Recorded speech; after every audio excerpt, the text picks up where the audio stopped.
welcome everybody. This is the first Plurilingual Lab speaker series of the academic year. I was sharing with people here that we are starting a little bit later this year in October because I have just come back from maternity leave. So it's been quite an experience and it's very exciting at the same time. So our colloquium today, we have several speakers, as you can see in the screen, and they're all here. Is called Encountering Linguistic Discrimination in Higher Education. So this colloquium will happen from 4 until 5:30. So stay here with us for an exciting discussion in the end. Now, before we get started, I would just like to remind you to keep your video and sound off during the talk. You can use reaction if you'd like, thumbs up or hands clapping feature. The talk is being recorded, you may have noticed, and will be available in the Plurilingual Lab YouTube channel. The discussion is not going to be recorded so that everybody can feel free to voice their feelings and ask questions. And after the talk, there will be a 30-minute discussion. Then you can post your questions in the chat, or you can unmute your microphone and ask a question using your voice. The discussion will be moderated by Miguel Sanchez, who is here with us today, and will not be recorded. So without much further ado, I'm going to pass this on to Mi Young Park, who is the organizer of this wonderful colloquium. Hello, everyone. Thank you very much for being here today for our colloquium, Encountering Linguistic Discrimination in Higher Education. I am Myung Park from the University of Auckland in New Zealand, organizer of this colloquium. First of all, I would like to thank my colleague Angelica for inviting all of us to present today. As the webinar advertisement says, this colloquium was originally presented as an invited colloquium at the 2025 American Association of Applied Linguistics Conference, AAAL annual conference earlier this year. A little story about how this whole colloquium came together. I first became very interested in this topic, research topic, after attending a talk at AAAL conference back in 2023. It was a presentation delivered by our dear colleagues from Portland State University, John Hellerman, Steve Thorne, Lynn Selterman, and their colleagues. It was a group presentation. It was very impressive and very collegial. It was about linguistic diversity and awareness project, which they call LIDA project, that they developed to promote awareness and address systemic language bias on campus. Their presentation inspired me and my colleagues at Auckland, Stephen May and Peter Keegan, and encouraged all of us to develop and conduct a similar study at our institution. At the following year's AAAL conference, we attended presentations by other university research teams and colleagues, Angelica from McGill, Stony Brook, Washington, working on related topics. And from these connections, this exciting colloquium emerged. We also invited Washington colleagues later on who had been doing amazing similar work internally at their university. This colloquium explores examples of linguistic discrimination experienced in everyday interactions, drawing on 5 major current empirical studies at 5 different universities in the US, Canada, and New Zealand. The colloquium adopts an interdisciplinary perspective and focus that foreground the links between linguistic diversity, ethnicity, racism, and multilingualism, drawing on related theoretical frameworks such as linguistic racism, language ideologies, and racial linguistic ideologies. The aim is to promote an empirical understanding of the language resources and discrimination issues in these diverse higher education contexts, including their commonalities and differences through comparative analysis, while also advancing the theoretical framework parameters and frameworks of the field. Today, we'll begin with the LIDA project team from Portland State University, followed by McGill, Stony Brook, Auckland, and Washington. Thanks very much.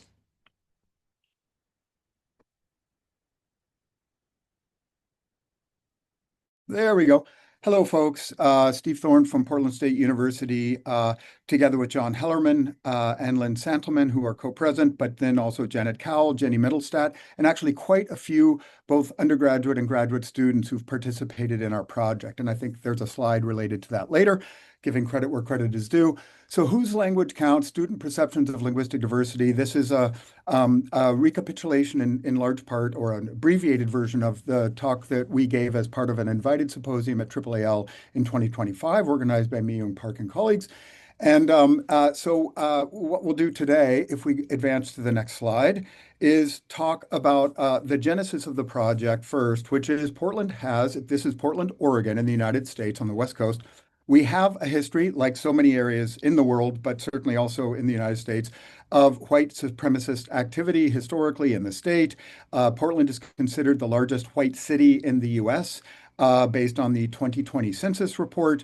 And there's also this general perception of Portland as being fundamentally racially and ethnically white primarily, and that there's linguistic, therefore, homogeneity in the city. Now, we see a very different reality on our university campus. As you can see, we have about 21 to 22,000 students, depending on the year, but we are an urban serving research university. Many of our students come from the community college system. So over half of our students actually come in not as true freshmen or sophomores the first 2 years of university, but later on.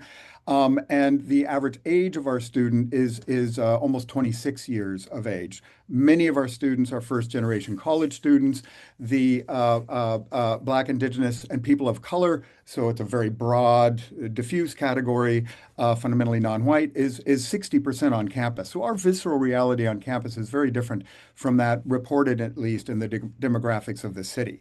Next slide, please.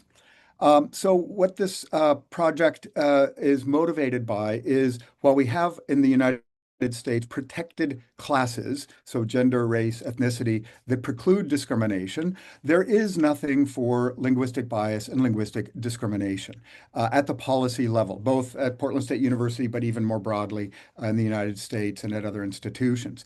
We also have noted a lack of information about the linguistic diversity and varieties of languages that are spoken on our campus.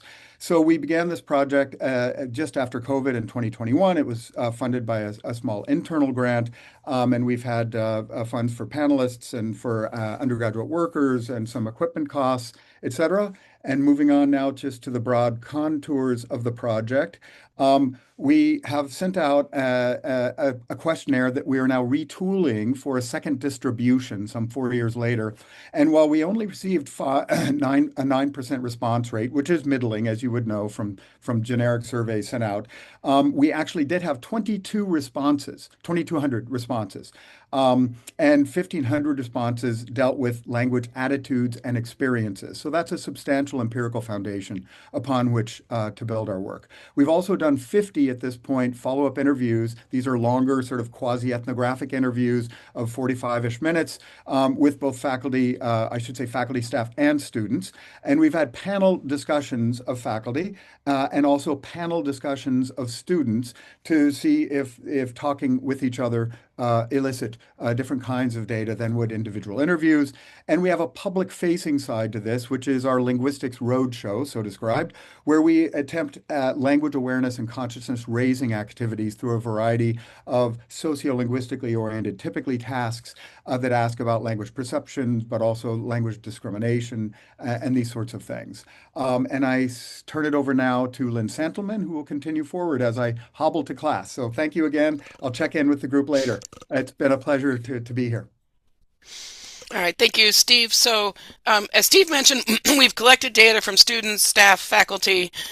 Today, our focus is going to be on the student data, and in particular, we're going to present sort of three major findings from the quantitative data from the survey, and then a couple of major themes that have emerged from the qualitative analysis from comments on the survey, and then the interviews and the student panels.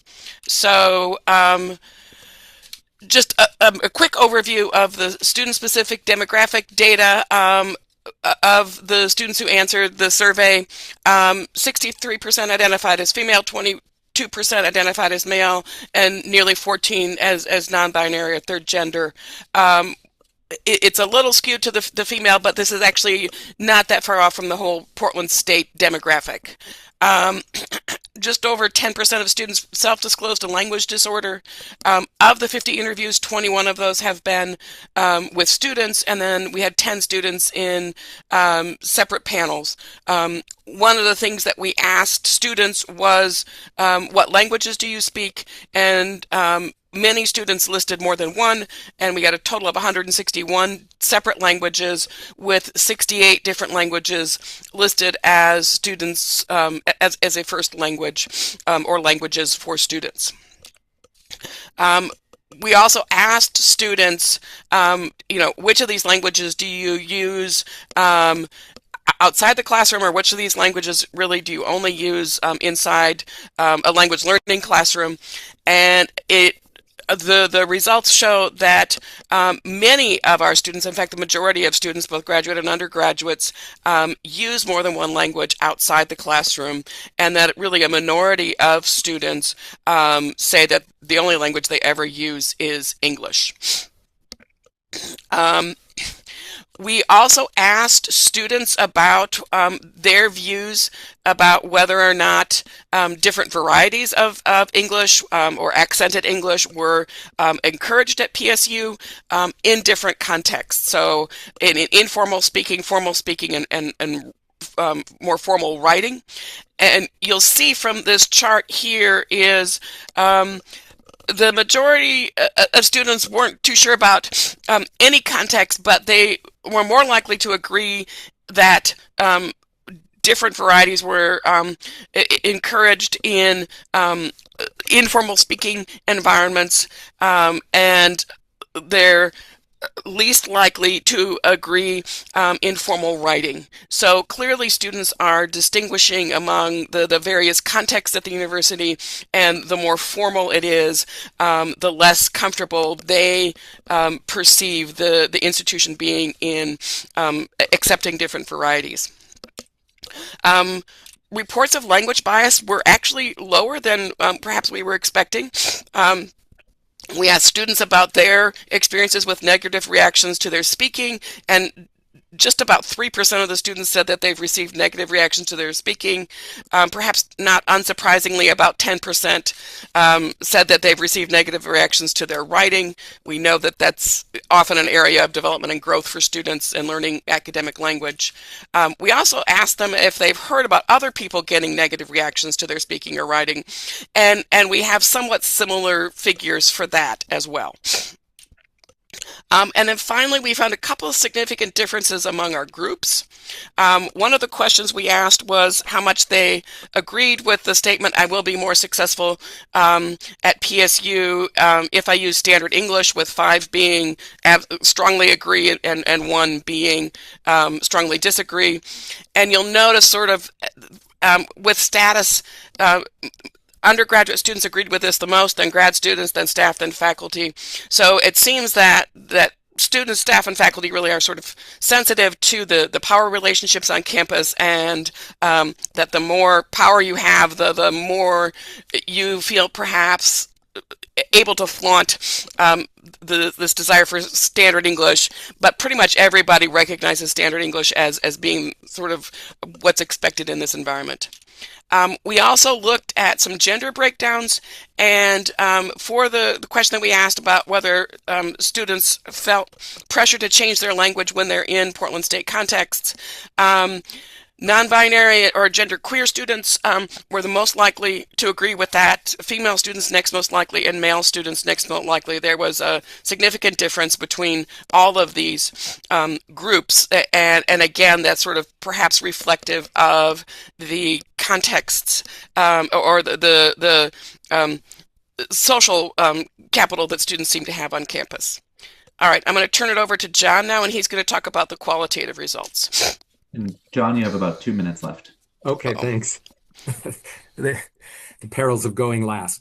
Okay, so we've been doing a qualitative grounded theory analysis in part with a large team of student analysts, and these are the themes that we've uncovered so far.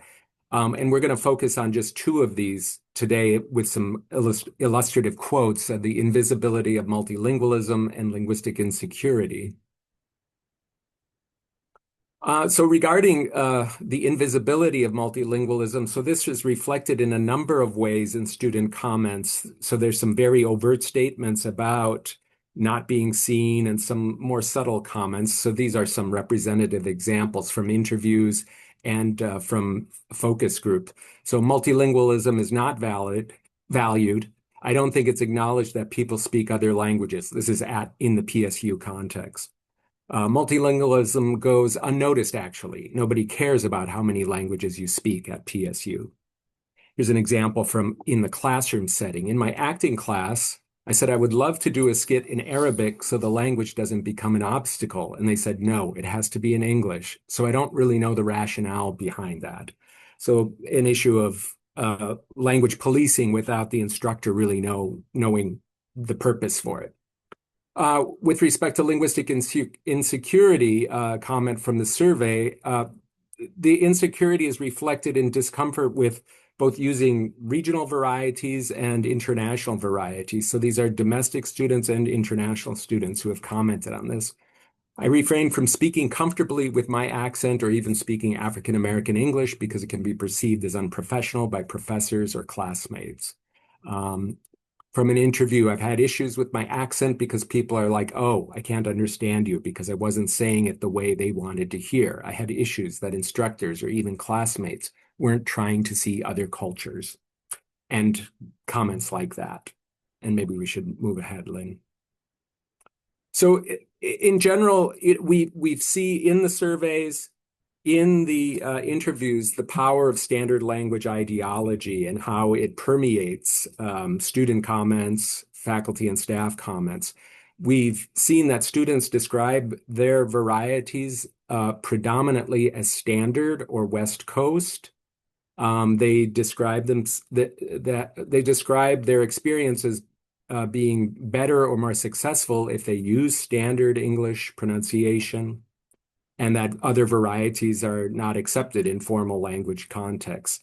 However, we should say, as Lynn pointed out in the quantitative data, the reports of explicit discrimination are infrequent. When they do occur, however, they are occurring with BIPOC students. So implications for theory and practice. This is really for practice. We're continuing planning. We're updating the survey. We're continuing linguistic roadshow events, and we want to try to get more visibility on university websites. Interestingly, the Office of Global Diversity and Office of Global Diversity and Inclusion was just cut at the university. So one venue that we had to raise the issue has gone away. I'm not sure. Yeah. Okay. So yeah, Lynn and Janet particularly have already done a number of workshops for faculty and staff with the findings that we have that have been really illuminating to the community. Next slide. And this was our hope, was to get linguistic discrimination on the page of the Equity and Compliance website at Portland State. And now we're going to have to look for a new place to get that message out, as that office has been cut here.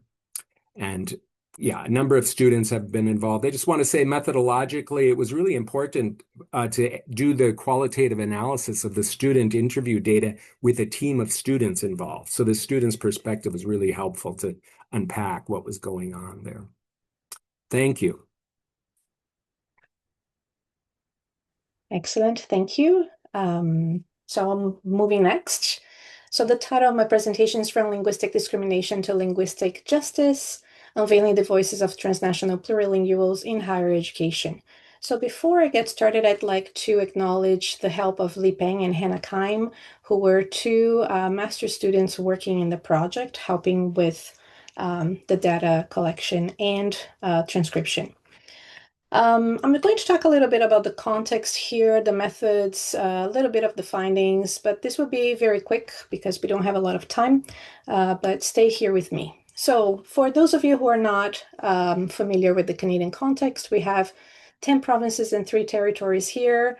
It's known as a bilingual country, English and French, but we know that this bilingualism tend to be double monolingualisms. For example, here in Quebec, where I am located, it's a French-speaking province. So English in this province is actually a minority language.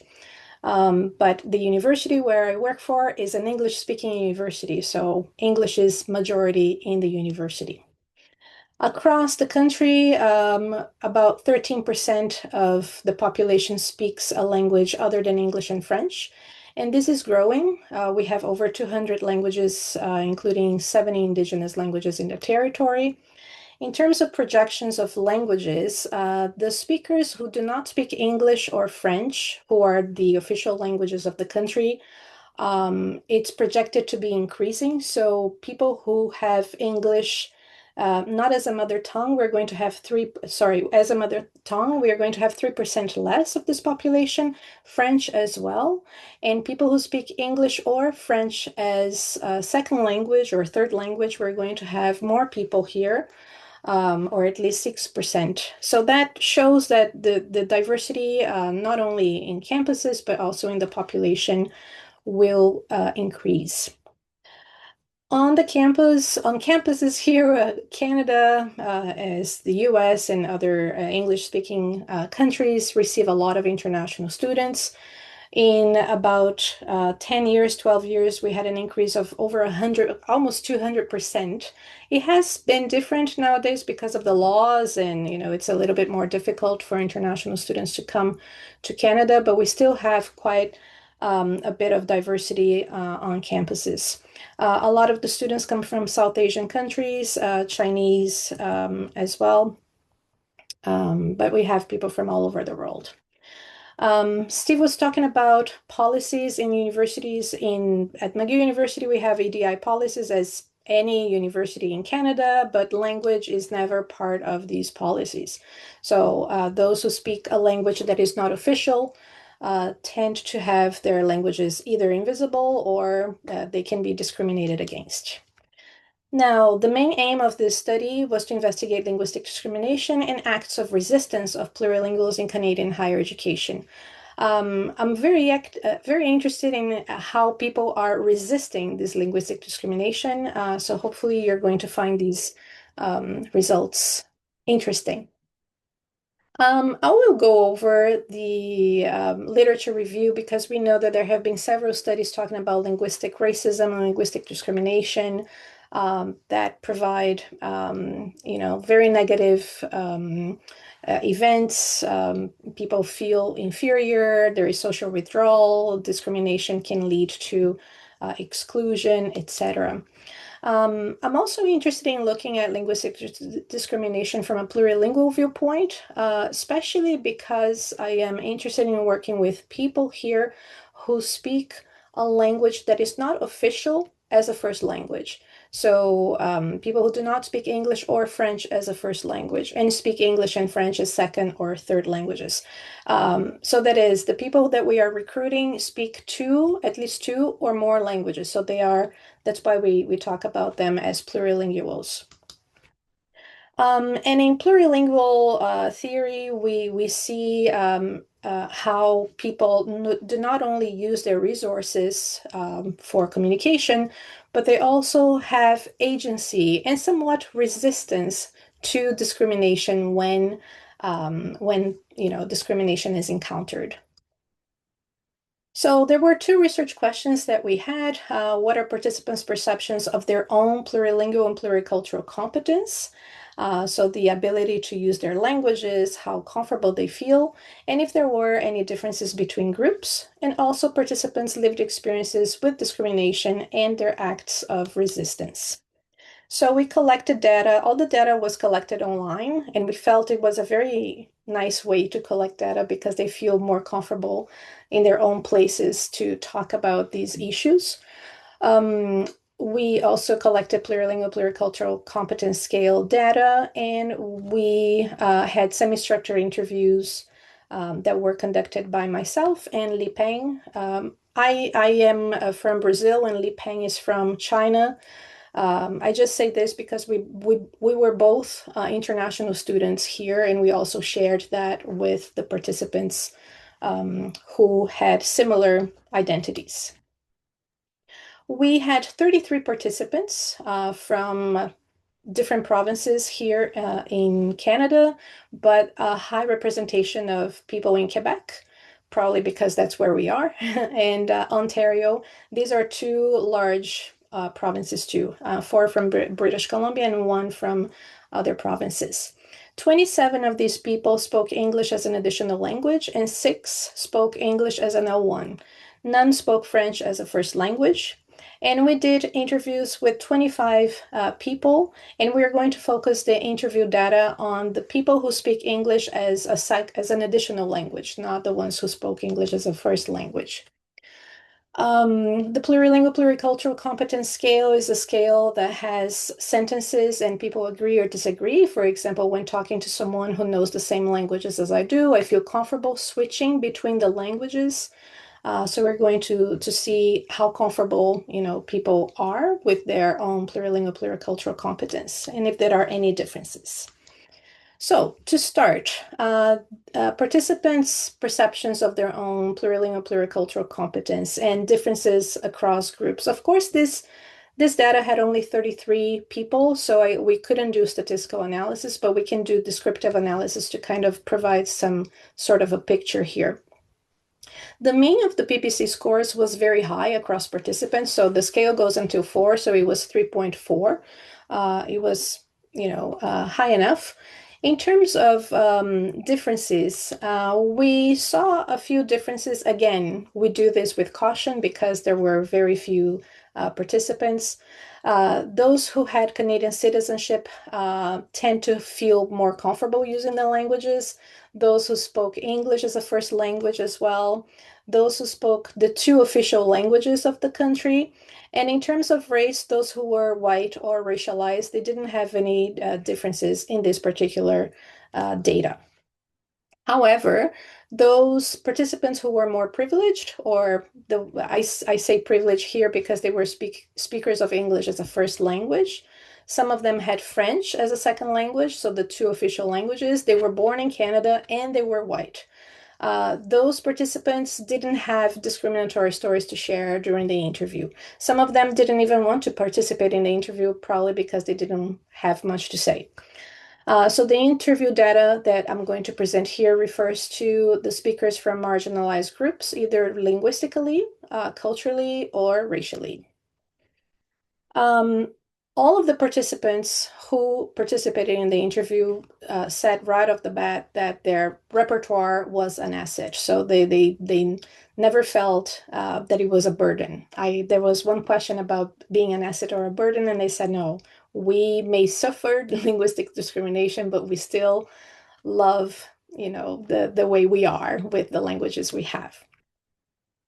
Now, the lived experiences that they faced, I summarized them into 4: linguistic racism, gaslighting, xenophobia, and linguistic censorship for self-protection, actions to resist, support from therapy and from ethnocultural groups to build resilience, finding strength in their plurilingual identity, and recognizing the power of multilingual access, and legitimizing plurilingual pluricultural practice, especially in higher education. So I'll share a few quotes with you. Ben, do I have time? 2 minutes, 30 seconds. Okay, thank you. So in terms of linguistic gaslighting, gaslighting here is a form of emotional abuse by members of linguistic dominant groups that involve questioning language choice or use, or why are you using translanguaging, contributing to people feeling insecure about this, or even feel that they are insane. So one participant here says that a lot of the times this discrimination is very subtle. People just say like, oh, you can't really tell this, is this in my head? Is it because of the way I look? And she feels very uncomfortable because she's being treated differently. And she starts doubting herself and the languages that she uses. Xenophobia, one participant here, speaker of English, French, and Arabic, born in Lebanon, says that she often gets the dirty looks when she speaks Arabic to other people. So here we are not looking at linguistic discrimination in English, but the languages that they have in their repertoire, right? And this person said that particularly with Arabic is the language that she feels discriminated the most. Censorship for self-protection. This participant who speaks a lot of the languages here is, as you can see, Tagalog, English, French, says that he consumes a language. If he consumes a language that is not English or French, he does it quietly. So he does it in a way to prevent people from looking at him like, oh, what language are you using? Or to avoid confrontations in public. Now, actions to resist, support from therapy to build resilience. So this participant said that there are several experiences that is too painful to look back to, and it's very difficult psychologically. She has received comments at the university level from instructors who come from a different language background. So she had to deal with these issues with her therapist for several months. Support from ethnocultural groups to build resilience. This participant was very empowered, I would say. She said, find a community where your voice is appreciated. So don't listen to people who discriminate against you. Surround yourself with people who have a positive mindset and are welcoming to let you speak your language and engage. Also finding strength in plurilingual identity. This participant, who his parents were born in Trinidad, he was Canadian. He was visibly racialized. He said that being plurilingual in a sense, he incorporates several linguistic and cultural aspects in his daily use. And it also helps him to get in touch with different types of communities. So he says, I belong to the Black community, so I feel like I have the right to use AAVE. I have the right to use Trinidadian slang or even Caribbean slang. Now, these results are very similar to results in past research. What I would say is somewhat different here is that these participants spoke not only two languages, but they spoke several languages, and the questions were about all of the languages that they had in their repertoire instead of focusing on only one. Now, because this was very tiny data with only 33 participants, we now have a follow-up study happening. We have just started, but it's going to be a 5-year project with Mei Yang, who's here, Ruth from Monash Universities, where we are going to take a look at higher education in 3 universities that are English speaking, that share similarities, although they are in different countries, in New Zealand, Australia, and Canada. And Ben Kalman and Miguel Sanchez, who are research assistants in this project already. So stay tuned for more. Implications for higher education. Of course, language needs to be part of EDI policies. Staff and teacher education training on anti-discriminatory language pedagogy and practices need to be done. Training for healthcare professionals as well, psychologists, especially those who are on campus, and events on campuses where diasporic groups can come together and build resilience. And I'll stop here. If you're interested in more, you can scan this QR code and we can continue the conversation. Thank you. Great. So what E and I are going to say, I think you will see resonances and connections between our 2 previous talks. So I will go very quickly through these first couple of slides. We are going to be discussing a double project, a language survey and interviews. And these also are our reason for doing this initially was to advocate for linguistic justice. But to do that, we first need to know what are the experiences of multilingual speakers on campus. So for those of you who don't know, by the way, Stony Brook is part of the State University of New York system, and it's one of the flagship campuses. It's east of New York City on Long Island. So this too information, I think, that is well known to many people here, that research has identified many harms experienced by multilingual speakers in higher education. So negative judgments by students, negative judgments by faculty, discrimination in publishing, research, hiring, and other academic activities.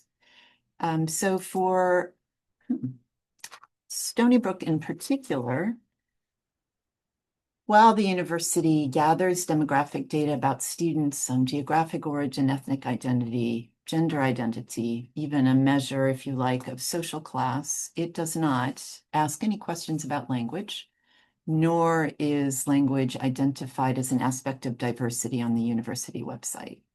But more particularly for Stony Brook, almost half of the student body is drawn from the 2 counties around the institution. And these counties have long histories of discrimination in the form of housing covenants. So these covenants are no longer active, but that kind of discrimination in housing, and by extension, education, does not just disappear. Moreover, only 28% of the students on campus that we have who identify that race identify as white, and 15% of the student body, this is actually, believe it or not, an increase from last year, are international students. And certainly the many languages that we hear on campus are not all spoken by international students either. Okay, so what are the experiences? What have we found so far? So these are the 2 forms of data, and E is going to talk about the language survey. Okay, so in the spring 2024, we launched this first round of the large-scale linguistic diversity survey at our university with over 1,800 participants. So our goal of the survey was not just to document which languages are spoken on campus, but to understand how students use, perceive, and experience multilingualism, both socially and academically. So rather than focusing solely on language counts, we approach multilingualism as a fluid, context-dependent, and deeply shaped by identity and institutional structures. So the survey was administered through Quadrix. We also collected and revised the survey for the second round in spring 2024 or 2025, but we are reporting the 2024 results now. So next slide, yes. So most participants were undergraduates. We also have graduate students. We strong representation from Asian and international students. While 62% of the respondents have lived in the US their entire lives, about 19% have arrived within the last 6 years. And next slide, please. So we used both descriptive analysis and also regression and OLS regressions to analyze the data. Over half of the students reported growing up in monolingual environments, yet 82% said they currently speak at least one language or dialect other than English. And also many are actively learning new languages, especially Spanish, Mandarin, and Japanese. So the chart on the next slide show how students use their languages by proficiency and estimated daily language use. So on the left, the English dominates as the top language, followed by Mandarin, Spanish, and Cantonese. And on the right, we see that English is used about 89% of the day, while Mandarin averages 55%. So as the proficiency level decreases, so does the usage. The Spanish is used only 60% of the day. Also, but in addition, English remains widely used, even at lower proficiency levels, highlighting its dominance in both academic and social lives. And on the next slide, when it comes to actual language practices, students primarily use non-English languages in informal settings, like listen to music, talking to families, and watching TV, so with much less use in academic or professional contexts. We also examined how students perceive their multilingualism and how supported they feel by the university. Most respondents expressed very positive views about their own language use, like previous studies showcased, with high comfort speaking their first languages and seeing their multilingualism as an asset. However, perceptions of institutional support was slightly less positive, pointing to an opportunity for the university to create a more linguistically inclusive spaces. So to explore these disparities, we used logistic and OLS regression across 4 key outcomes. First, language encounter, language discrimination, perceptions of one's language use, and also perceptions of institutional support. So here that you see, the students living on campus, international students, and STEM majors were more likely to encounter multiple languages during the week. In contrast, I think the next slide, okay. So the Asian, Black, and the female students were significantly less likely to do so. So this suggesting an unequal access to multilingual networks and space. And also, if you go a little bit, the slide before, yes. Oh, sorry. Yeah. So, about like 21% of the students reported experiencing or witnessing the language-based discrimination. So this experience of linguistic discrimination were more common among female students, multilingual students, and those who have been at the university longer. And STEM majors were less likely to report discrimination, possibly due to the disciplinary norms or different communication expectations.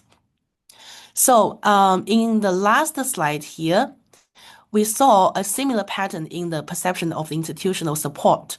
Those who experienced the language discrimination reported the lowest level of support, and also Asian students feel less supported, while language learners and domestic students reported more favorable views.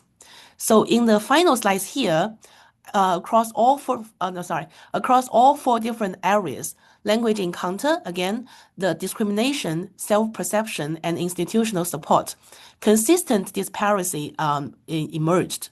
Asian and international students, despite being major contributors to the university linguistic diversity, often feel less supported and more marginalized. Meanwhile, students with longer residence in the US and those engaged in language learning tend to report more positive experiences. So all of these survey findings make it clear that linguistic diversity is not equally experienced across student populations. While many students are multilingual, some still feel that their language background is viewed more as a liability. And addressing this requires not only recognizing the language spoken on campus, but also actively challenging these ideologies and structures that marginalize certain forms of language use. So I think Joy is going to talk about the interview results before we putting it together. Okay. So we gathered data, did language interview data for 3 years, over 200 interviews, and around 40 languages. I want to emphasize as strongly as I can that it's really the process that all of us who engaged in this piece of research found the most meaningful. So the research team, I am the only consistent member of the team across those 3 years. Most of the people who did the interviews were undergraduate student interns, and we also had some doctoral students who worked on managing the data and the interns. So we began with a particular protocol, which has changed. There's that process element over the course of those 3 years. But we started out always asking questions about these 3 issues. What languages do you speak? Positive and negative experiences, and connections between language and identity. So this was never a bounded research project with a specific set of questions, and we were beyond the question of tell me your story. But it very quickly became clear that even if it was not a project in which I intended to produce a paper about the data, we still needed some way of managing and coding the data and hopefully at some point making it available for researchers. So these were a set 2 of... minutes, Joy. Sorry. Okay. These were subcodes that we came up with, partly from my knowledge of the research literature, but also in weekly research meetings. This is what many interns told us about what they heard. So I will just very quickly give you some examples from the interns, from the research participants. And we used, as a unit of analysis, we used the turn, more or less. So each turn could generate multiple codes. So this is a Spanish speaker, and I will not take the time to read all of it, but I'll just bring your attention to the very end. I don't know if it has to do with my own gender identity and stuff like that, but my male cousins, I'm the only person who knew anything. And they would be like, oh, you don't know enough. And it was interesting to see that. And it's still like that. So I have a cousin who's my age on my dad's side. My grandma's always really hard on me and my other sister versus him and his brother. And his brother doesn't really speak any Spanish. So here's another very quick example. This is a Korean speaker. And I'm only going to draw your attention to the last comment that she makes here, because that connects to these ideas of negative ideology. So I realize that Koreans from Korea don't really reach out to become friends with Korean Americans here, but they want to have a relation with Americans, which is kind of weird to me. So that very frequent connection between ethnic identity, country, language, you can see that in her words here. All right. So I put this one in here because I think this is an experience of many multilinguals in academic environments. All right, he is going to take us off. Yes. So there are some correlations between interviews and survey that we see the incidences of discrimination in the survey is about 21%, but reports in the interview actually are much lower. So we have some hypotheses we're showcasing here, but we're continuously comparing these two sets of data longitudinally. So for next slide, next steps, we have several things keep having in mind, like the previous university, they all talks about this. So I'm not going to go through everything in detail, but we are hoping to make it as a ongoing work and continuous effort to advocate for changes, especially in the university policies. And we also have a website to share some of our data, and we want to thank everyone in the research team and also the MIC and the University Office grant to support our project. And the survey part of the article of the project will appear in the language and education very soon. And also we have one part in the interviews as a book chapter, which will appear very soon. So thank you. Thank you. Kia ora, greetings from Aotearoa, New Zealand, to all of you. Thank you for the opportunity to share this with you today. This comes, as Myong said at the start, from a project that we're doing here at Waipapa Taumaturau, the University of Auckland in New Zealand, and with my colleague Peter Keegan, and I will present this particular one for you today. So again, there are a lot of resonances here in relation to what's been spoken about already. Along with Portland State, we've sort of taken this motif on the right, which is often shown on our screens at the university, and added linguistic discrimination, again, because as with the other universities, it's something that is continues to be overlooked. Just a very brief background for those of you, I'm not going to speak to this at all, but just for those of you who may be unfamiliar with it, Aotearoa, New Zealand is a British settler colony, about 5.5 million people. Te reo Māori, the indigenous Māori language, has always been spoken here, obviously, but was often, as in the case with colonial contexts, became subjugated pretty much over time, and has only been in a process of reclamation over the last 40 years or so in terms of the Māori language revitalisation movement. And so one of the things that we're looking at in this project in particular are the interstices between Māori language revitalisation at the university alongside the sort of recognition of linguistic superdiversity. In terms of where we live, Auckland, Tamaki Makaurau, it is a super diverse city, like many, with approximately 160 languages spoken among the 1.6 million people. A third of New Zealand's population live in this city.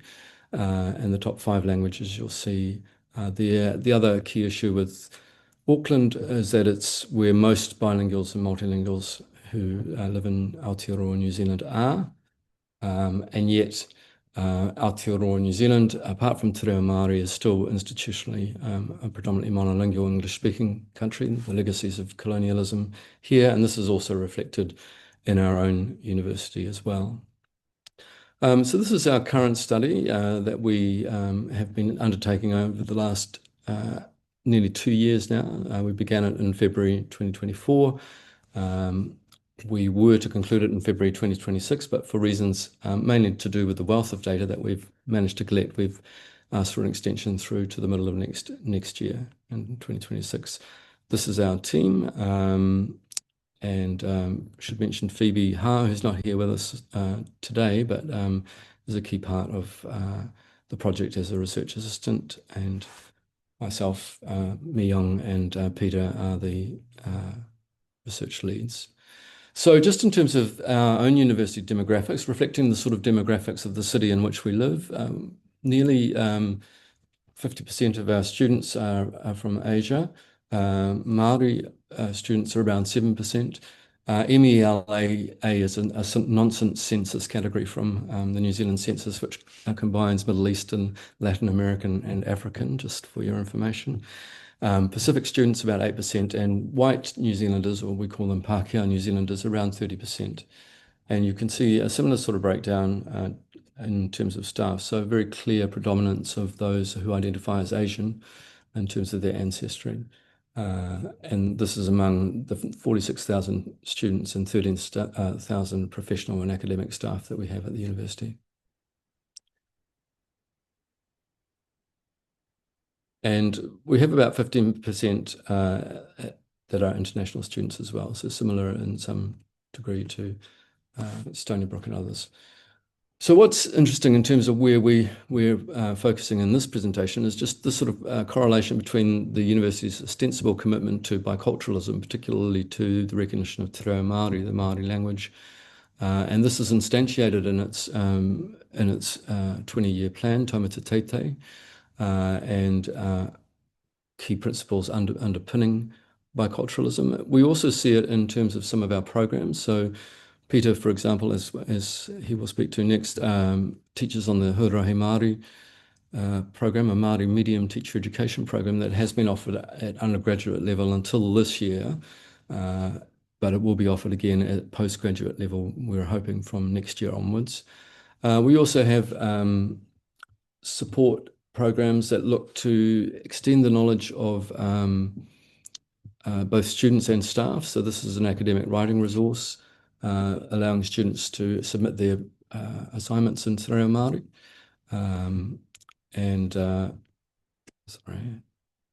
we also have had, interestingly, a new course this year, Waipapa Taumataro, which was compulsory for all students, introducing them to key principles of the Māori world, Māori knowledge, Māori epistemology, although given our current conservative political environment, a sort of Trumpian light version of the US, that has now become an optional course because of resistance, both from within and outside of the university. So as with all of these discussions and all of these developments, they face often opposition as well. And so what we were looking at in relation to this presentation is that despite the institutional commitment to biculturalism in the university, there are yet no equity or wellbeing policies that directly address issues of linguistic diversity or experiences of linguistic discrimination, and monoglossic English language dominant policies and learning practices continue to dominate, aside from the specific support for Te Reo Māori. However, there are some mitigating factors that we'll come to. And that brings us to the study. So as with the other studies discussed today, we're looking at the linguistic makeup of the university's staff, faculty, academic faculty, and professional staff and students, along with any experiences of linguistic discrimination. And we address all bi and multilingual speakers across the university. These were our key research questions. What are the indicative bilingual profiles of faculty and staff, because those weren't recorded? What forms of linguistic discrimination did they experience, and what linguistic affordances, if any, there were.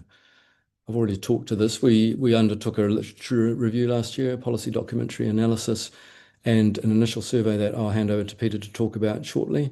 And in this current year, we have begun the process of follow-up focus groups and interviews, although in this presentation, we're just talking to the closed and open responses to the survey that we've undertaken. So I'll hand over to Peter, who will talk you through some of our initial findings in relation to the survey that we've conducted. Okay, thank you. And as mentioned, the survey was done by Qualtrics, 1,906 respondents. We asked a range of questions about language use, discrimination, language attitudes, and we're just going to talk about pull out some of the results that we've found. Okay, in terms of languages spoke, number of languages, we've got a lot of missing data, so quite often you'll see that N doesn't add up to 1,906. Reasonable number of people that spoke more than one languages, and you can see by question 20, more people were bilingual and multilingual than monolingual. Next slide.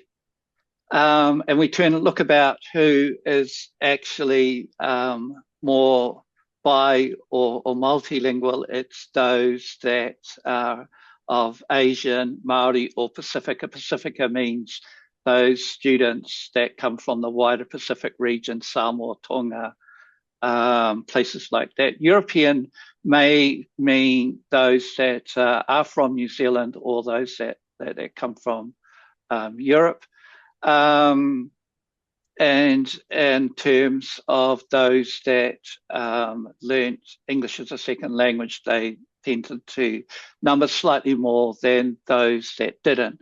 Our sample is slightly biased in the sense that there are more females and there are more Asian students that responded.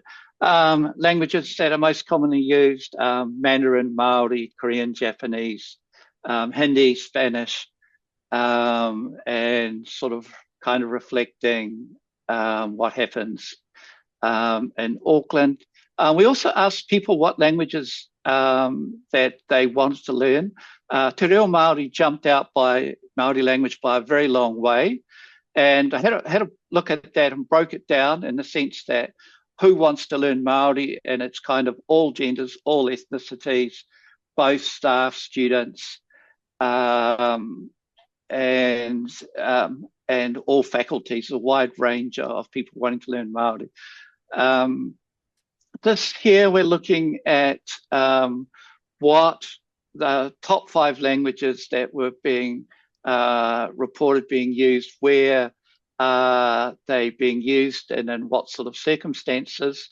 And you see Māori kind of standing out and being used in slightly different contexts, more so in public talks, presentations, and to us, this is an indication that those that have indicated they're learning Māori are also Māori students and are undertaking formal courses, whereas languages like Mandarin, Korean are more likely to be used with peers. Experienced linguistic discrimination, very much like Portland, a lot less than what we may have expected. And we wondered whether, for a number of participants, whether some of their experiences of discrimination are just not recognised as being linguistic discrimination. And obviously, interviews is a better way of probing whether or not that's going on. Opportunities to use other languages other than English on campus, very little. Moving on to the next slide. What are you being discriminated against for? What are the reasons? Speaking with an accent, your pronunciation, less so with your grammar or language mixing or code switching. Where does this happen with peers, with academics, and public talks and assignments is more often. This group is looking at students only. This is where they, and again, also looking at students only, what's the types of discrimination reported, negative stereotyping, unfair treatment, exclusion, isolation, mocking. Impact of this type of discrimination. Again, this is just looking at student respondents, reduced emotional well-being, self-confidence, isolation, reduced engagement performance, or sometimes it didn't have any negative effects. So in order to probe what this quantitative data is telling us, we go on to the interviews, and I'll hand it back to Stephen. I'll just speak very briefly to this because I'm conscious of time. These are some of the examples of linguistic discrimination. One of the key things, I think, and we may want to discuss this in the question and answer session, is that I think it was only as we probed in interviews and focus groups that people became aware of forms of linguistic discrimination, because it's often covert, it's often subtle. And that might explain, at least in terms of the quantitative results, why there are so ostensibly few responses of direct linguistic discrimination. But these were examples from our qualitative, from the open-ended questions in the survey, including sort of even within English sort of being discriminated against for using American English, for example. Monolingual ideologies continue to persist across the university despite the recognition of Te Reo Māori, and this was something that again was picked up by participants. We also asked just very briefly if there were any policy changes that the university might undertake, and these were the kinds of issues, support for staff and students particularly. Most recommended policies were additional academic support for English learners, staff and student training on linguistic issues, which has been highlighted by some of the other studies that we've talked about today, and encouraging the use of multilingualism across campus. If there was one thing they could change, what would it be? Again, some similar responses in terms of raising awareness of linguistic diversity, the use of multilingual resources, and recognition for multilingual abilities. So just to draw this to a close, even in English-dominant language universities, linguistic diversity among staff and students is widespread. And despite in our own context some recognition of Te Reo Māori, our university continues to promote, as do many English language-dominant universities, sort of monoglossic English language policies and practices. And as I've said, while it seems apparently low instances of linguistic discrimination, the open-ended responses in the survey suggest it's more widespread, and we'll continue to explore that in our focus groups and interviews subsequently. So thank you for the opportunity to speak with you today. I'll hand back now to the University of Washington. Kia ora, tātou katoa. Hello. These are just really wonderful presentations so far. I'm Sahani Motha, and this is my friend and colleague. Oh, I'm Cristina Sanchez Martin. So much of the work of pursuing linguistic justice asks us to find ways to make linguistic discrimination visible, and that is such important work. Today, Christina and I are going to spend a bit of time focused on something a little bit different, and that is what it takes to create conditions in which language dynamism and hybridity and justice and translingualism can flourish, opening up spaces for local community language practices and epistemologies, and developing coalitions of advocates pursuing common linguistic justice goals. So what we're going to share with you is work that's very much in progress. We have sunflowers on our slides. Thank you, Christina, for the slides, because of what they symbolize for us. Our friend and colleague, Angelica Amescua, whose photo is on the slide, told us a beautiful story about sunflowers and community, which Christina and I and many in our community now hold on to. And I'll share with you. She told us that sunflowers turn their faces towards the sun, but when there is no sun, sunflowers turn their faces towards each other. So sunflowers have come to symbolize for us community and collaboration, and we kind of hold on to that symbol because we found ourselves believing increasingly in the power of community to support linguistic justice. The image of a sunflower there is, Christine actually painted that for me, and the photo is the three of us there in a sunflower field. So what do we mean by linguistic justice? So much about the sunflower metaphor illustrates our approach to language justice and cultivating resilient networks. Because we believe that language discrimination is never just about language.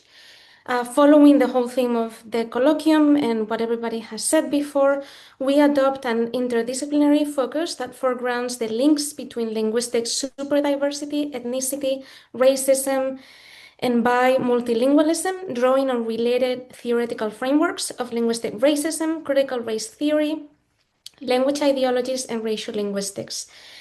And for us, the pursuit of language justice extends beyond solely making visible and contesting overt linguistic discrimination to include more systemic efforts. For example, creating conditions in which plurilingualism, language dynamism, hybridity, and translingualism can flourish, participating in opening up spaces for local community language practices and epistemologies, and developing coalitions of advocates pursuing common linguistic goals. So we ground our language justice in relationships that aim to restore the disconnections that have been created by colonial monolingual language ideologies. The projects that we're compiling on our website, and we'll share the QR code in a moment, allow us to engage in others' story of the world relationally, making possible situated and collective action. Together, these projects sustain an ecology of language practice that moves away from classroom walls and institutionalized ways of knowing by drawing from different perspectives, ways of being in the world, and epistemologies, and reveal the actual material and sociocultural fabric around unequal language dynamics. And so we can act more strategically around those. So there are many possible starting points to our story. For today, we'll begin our story with the International and Multilingual Student Academic Survey, which is a wonderful decade-long large-scale survey of the needs of what were called in the survey international/multilingual students at the University of Washington. It surveyed over 1,000 students about their experiences and the academic support that they found at our institution. The survey team made a range of helpful recommendations for improving campus resources, campus climate, faculty pedagogy around multilingual learners, and other recommendations. Over the few years since the survey was published in 2019, I've been noticing the different ways of thinking about language justice that become necessary when we want to push for a broader epistemological lens. Adding resources and support for multilingual students or coaching faculty about how to tailor their pedagogy towards multilingual students, that represents one form of thinking, right? But there's a variety of ways to think about language justice, and we started thinking about the entire ecology surrounding relationality and knowledge production that not only multilingual students, but the entire university community is embedded in. And asking ourselves questions about how we can be in relation with each other in a way that honors linguistic justice. So, what happens when the survey's over and the recommendations are disseminated? And I kept noticing that many among us on our campus were having sort of shades of the same conversation over and over again, but finding ourselves, of course, too busy to think about the overlaps or to organize ourselves. So, for instance, I'd have a conversation about admissions policies that require language proficiency tests from a Kenyan applicant, but not an Irish applicant. And then someone else would mention similar language testing policies that gatekeep international TAs from certain countries, which of course mapped onto race. From funding opportunities, and then someone would notice that a conversation program, partners program, advertised that they offered opportunities for participants to practice with native speaking volunteers. But we knew that these small overlapping conversations were also small openings for change. Having a broader lens, an explicitly decolonial and ratiolinguistic lens, and a sort of ecological lens that's focused on structural analysis allows us to pick up on the connections among these. In addition to linguistic injustice, we were also, of course, aware of linguistic activisms in scattered form around campus and wanting to wrap our arms around these small communities, to look at the light instead of the dark in order to do what we could to nurture it, to nurture these communities, all, of course, in moments of increasing pressure and chaos.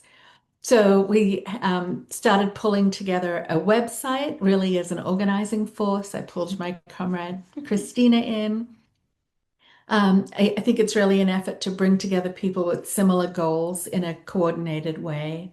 And of course, because we're often duplicating each other's time-consuming labor, we were hoping that weaving together a community would allow us to commit our time and energy more strategically. Yes, and as we strategize together with various colleagues and communities on campus and beyond, the urgency of this project has become more clear to all of us. Doing language justice is important for us at this moment. Sorry, I feel like I'm going back. Here we go. Here we go. Doing language justice is more important for us at this moment because language difference as part of racist agendas is being weaponized, affecting our students and communities. A series of recent articles in the New York Times and other pieces of news in other media showcase the connection between language, racism, and overlapping oppressions, like classism. For example, in an opinion piece by Carlos Losada in the New York Times last week, we read about how Spanish has become a sanction indicator of potential criminality in the United States of America. And as Justice Sonia Sotomayor says, appearing Latino, speaking Spanish, or looking like you work a low-wage job can get you stopped and arrested by ICE agents. And in fact, in an emergency ruling in the Los Angeles suit, the Supreme Court said that federal agents there could question people about their immigration statuses based solely on factors such as race or ethnicity or another spoken language or accented English. A temporary decision that 50 years ago was deemed illegal by the Supreme Court. So why now? Our collaborations with communities in and off campus bring us together during these challenging times. And as the projects that we bring together all the projects that we bring together are explicit about language justice, but the focal communities shape them differently. So we want to make an argument for local collaborations, and for that we need to coordinate with others in our space who are struggling with questions of language justice within different communities in order to do the work well. So we're just going to show you a few of these efforts, and you can go to the webpage and see the various projects that are going on our campus. About 2 minutes left. Oh, okay. We'll talk fast. The first is the Ratiolinguistic Walking Tour, which is actually inspired in large part by a project by the PSU people here, which is actually a class assignment assembled with story maps, which allows presenters to graphically manipulate and represent connections among race, language, their individual biographies, land and community, and then to connect their understandings to each other's in an intricate web as they develop as a map, a digital depiction of their multiplicities that can be viewed and explored by others, and that can serve as a teaching tool. So it helps us to ask about possibilities for turning towards digital humanities technologies in ways that depart from the textual. And we'll skip the rest.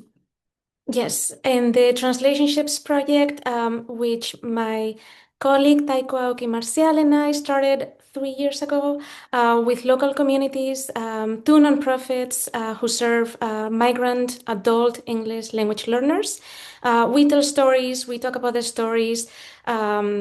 We have stories in 7 different languages: Amharic, Spanish, Chinese, Mandarin Cantonese, Korean, and others. And then we have a podcast where we talk about the stories, we situate them, and we think about pedagogy as well. It's a very emergent project that really embraces all of those language differences. The Bellas is a collective of community college teachers who I work together with, offering support to about 40 other BIPOC English language teachers at community colleges, technical schools, prisons, community-based organizations, focusing on collective care and the unique challenges that BIPOC faculty experience when they teach English. We have a class for incoming K through 12 teachers, and that's a very important space for us to think about language difference, because it tends to be a pretty prescriptive space. And the makeup of the class itself, it was very surprising to see. I mean, it wasn't that surprising after a while, but having all of those language represented in the class, and so how to incorporate that as part of the knowledge making, and thinking of English in much more expansive ways for teachers is also another project. And we have a gorgeous Spanish heritage language program that centers and honors the Spanish language, but also finds ways to support Latine students' full linguistic repertoires and cultural backgrounds. And okay, and then in the spirit, go ahead. Yeah, sorry. So, in the spirit of expanding our networks, we also wanted to ask you if there's something that you want to share with us. What is one thing that you've done, or one thing that you would like to do to advance language justice in your communities? And if you'd like to, you can scan that QR code. It will take you to a Padlet where you can post some examples, and you can see some in there already. So. And then you can see what the other people in the audience are posting, and we can share ideas. We're probably out of time. Okay, so that's it. Thank you. All right. So thank you very much, Dr. Sanchez Martin and Dr. Mota, for this wonderful presentation. And in fact, thanks to all our panelists today for sharing your insights and your research on linguistic discrimination in higher education.